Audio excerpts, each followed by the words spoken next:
Today we're tackling a heavily tested topic on the Series 65 exam, mutual fund costs, specifically focusing on 12b-1 fees and the overall expense ratio.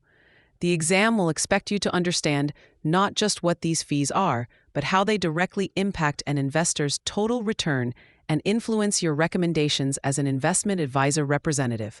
Let's start with the expense ratio. This is the annual cost of owning a fund. Expressed as a percentage of your investment, it's not a bill you receive. Instead, it's deducted directly from the fund's assets, which reduces the net asset value, or NAV, of the shares.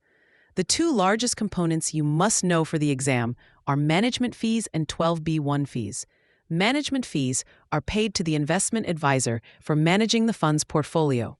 This is typically the largest part of the expense ratio. Now for the part that trips up many test takers. 12b-1 fees. These fees are used to pay for marketing and distribution expenses. Think of them as advertising costs, expenses for printing prospectuses, and payments to the brokers who sell the fund. The exam loves to test the rules around these fees.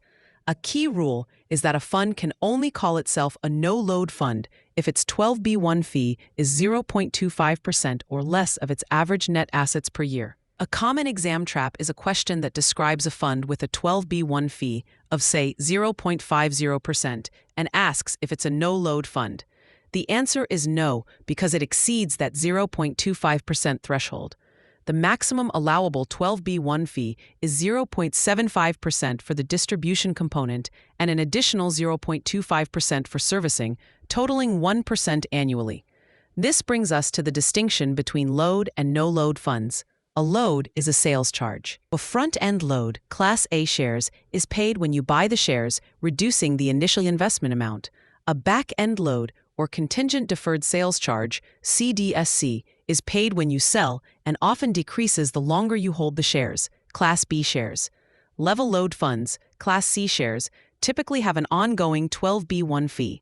The exam will test your understanding of which fee structure is most suitable for different client scenarios. For a long-term investor with a large sum to invest, a front-end load fund with lower annual expenses is often more suitable than a fund with high, recurring 12b-1 fees. The most critical concept for the Series 65 is the long-term impact of these fees. Even a small difference in the expense ratio can have a massive effect on an investor's returns over time due to the power of compounding. An exam question might compare two funds with similar objectives but different expense ratios.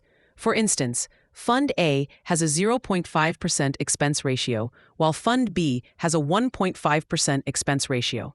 Over 20 or 30 years, that 1% difference can lead to tens of thousands of dollars in lost returns. For a long-term investor, the fund with the lower expense ratio is almost always the more suitable choice, all else being equal. Here's a simple phrase to remember the key ongoing costs. Management and marketing make a mutual fund move. This helps you recall the two primary components of the expense ratio, the management fee and the 12b-1 marketing and distribution fee. For free practice questions, AI-powered explanations, and more exam prep tools, visit openexamprep.com. That's openexamprep, all one word, .com.